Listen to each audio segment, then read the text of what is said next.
my name is Rudi. Welcome to my channel and thank you so much for being here. In today's video, we are covering 5 products that I have tried over my Tretinoin journey that I realize have made it harder for me and for my skin to heal while on Tretinoin. If you're confused and you don't know what Tretinoin is, it is a prescription strength retin-A that I'm on for my acne. So if you want to see how I went from this to this, I will leave that in the cards above. It's a video explaining my entire journey with it and my results. I've been on Tretinoin for almost a year and I feel that I've learned a lot along the way, and I didn't really get a handle on my routine or the products that I felt were best for me until the last couple months.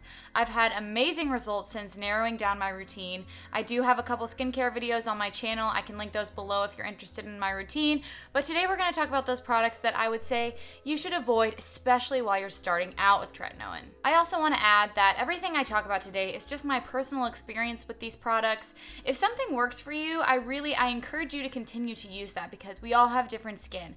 I have very sensitive skin. I have very oily skin. So some of those products have to do with me trying those out because of my skin type. If you're interested in learning more about your oily or acne prone skin, please subscribe to my channel. It helps me out so much. And let's dive into our first product. So the first thing we're going to talk about today is Witch Hazel, and I know that you know this bottle very well. Thayer's Witch Hazel is an iconic brand. Iconic, okay? When I started using Tretinoin, I was like, I need to throw everything out and try a bunch of new things all at once. Wrong. Don't do that. I bought Witch Hazel. I bought a lot of stuff on the rest of this list. I started putting them all into my routine at once, thinking that it was going to help the Tretinoin when actually it was causing further irritation and hurting my progress. I was using Witch Hazel as an astringent or a toner alongside my Tretinoin, and it's an incredibly drying, very dehydrating experience while you're already going through something incredibly drying while using Tretinoin. On top of the irritation and drying, I was using the rose petal fragrance. So once again, I really do not recommend using fragrant products, especially when you're using something as sensitizing as Tretinoin is. I was leaving fragrance on my face, I was drying it out. So bottom line, I don't recommend using Witch Hazel while you're using Tretinoin. The second product is more like an ingredient, and I just happen to have it in a cleanser / mask, and that is Benzoyl Peroxide. Outside of Tretinoin, benzoyl peroxide is a great ingredient for acne and oily prone skin. It helps clear out a lot of bacteria and fights oil on your skin. On the other side of that, benzoyl peroxide can be very irritating. If you leave benzoyl peroxide on your skin for too long, you can actually develop a rash or a burn. So when I first started using this mask alongside Tretinoin, I was experiencing, as you can imagine, horrible irritation, peeling, and my skin was getting worse because it was being overworked with all of these ingredients. You may be wondering why I still have this product, and that's because I actually use it as a mask in my armpits, which may sound gross, but if you need to armpit detox, I think that benzoyl peroxide helps with getting a lot of the bacteria out of your pits. And it's done great things for me in other areas if you have body acne. So I'm not saying you can't use benzoyl peroxide on acne, but I don't think it's a good idea to use it while you're using Tretinoin. Number 3 on the list really messed me up. We are talking about physical exfoliants and scrub brushes. I was under the impression that a Clarisonic was really going to get into my pores like they say in the videos, and it was going to clear everything out and make my face squeaky ass clean. I don't recommend using a physical scrub or a Clarisonic when you're not on Tretinoin, but when you are on Tretinoin, honey, Your face is gonna be pissed. Tretinoin is incredibly drying and can be irritating, especially during the first few months. So I know that there's a lot of dead skin that comes up, and your first instinct would be to get a physical scrub or a brush to get that dead skin off so you have a clear face. The problem with that is that we're actually creating more irritation, and we're not giving our skin barrier, a chance to heal and to continue to grow while we're on Tretinoin. I used the Clarisonic alongside fragrant face washes, and I had the audacity to use the Lush coffee scrub on my face. The sad thing about it is I actually miss that scrub.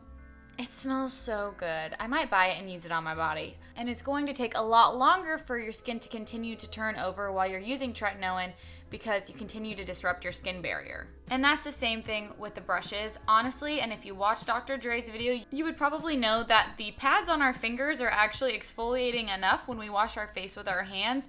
We don't need that extra layer of using a brush.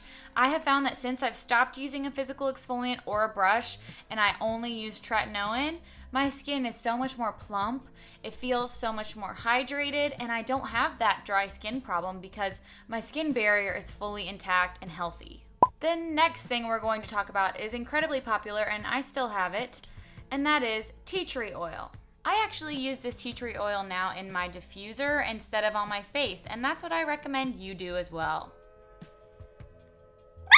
It literally says on the bottle, natural essential oils are highly concentrated and should be used with care.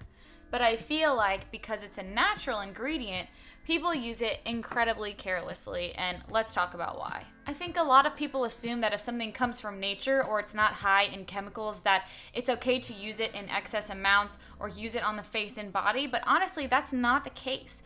Just because something comes from nature doesn't necessarily mean that it's good for your skin or that there's not going to be harmful effects from using it. I've heard everyone say that tea tree oil is a great spot treatment for pimples or for a astringent or a toner, but I truly believe it's best to stay away from essential oils in your skincare, especially if you're on tretinoin. Tea tree oil is just incredibly potent, and they even suggest on the bottle that you need to carefully dilute it with a carrier oil and to consult an essential oil book or professional before using it. Just because it's natural does not mean that it's safe to use. The thing about using tretinoin is if you're using it all over the face, it's going to take care of your acne over time. Nothing is an overnight cure, including natural remedies. So using tea tree oil at the same time as tretinoin or even on alternating nights, it's just not a great idea because, as I mentioned before, your skin barrier, it really needs to breathe while it's not on tretinoin. So adding in an incredibly potent oil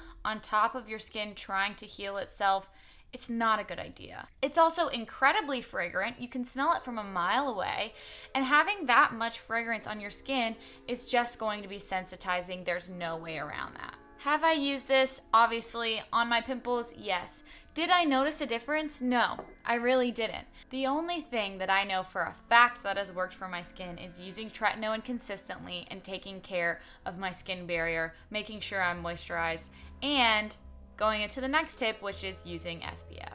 The next product that I'm going to talk about is actually a caution against not using a certain type of product, and that is SPF. As someone with oily and acne-prone skin, I think we can all agree that sunscreen can kind of be a scary thing. The last thing you want to do is add an additional layer of something that might be greasy or moisturizing that's going to cause further breakouts and turn your face into a grease slick. I was not using SPF before tretinoin, and I would say for the first 3 or 4 months on tretinoin, I still was not using an SPF. And I know now, looking back, the irritation that it caused and noticing that my results were not coming in as fast as other people. I was purging a lot more because I had literally no protection from the sun while my skin was at its most sensitive. I mentioned in my tretinoin results video that I experienced 2 purges, and I think a lot of that had to do with the fact that I wasn't using an SPF and I wasn't protecting myself from the sun, allowing for further irritation alongside using all of these other products that were clearly hurting my skin even further. I took the plunge and decided to try an SPF that I found from Sarah Perkins, one of my favorite channels on YouTube, who also talks about tretinoin. I can link her above. She uses the Polish Choice Super Light Daily Wrinkle Defense SPF 30. I tried it, I bought it, and I'm never looking back. This SPF,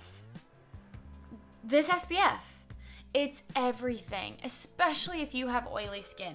If you have oily skin and you haven't tried this after I have recommended it 17 times, get off my channel. Just kidding, but seriously, like, you need to try it out. It is so amazing for oily skin. It has literally cut down the oil on my face by half. I had mentioned in a past video that I usually have to blot my skin like multiple times throughout the day because I am an oily ass bitch. And when I use this SPF, I notice I don't have to do that nearly as much as I used to. On top of that, my results have skyrocketed since using SPF. My skin has an even skin tone.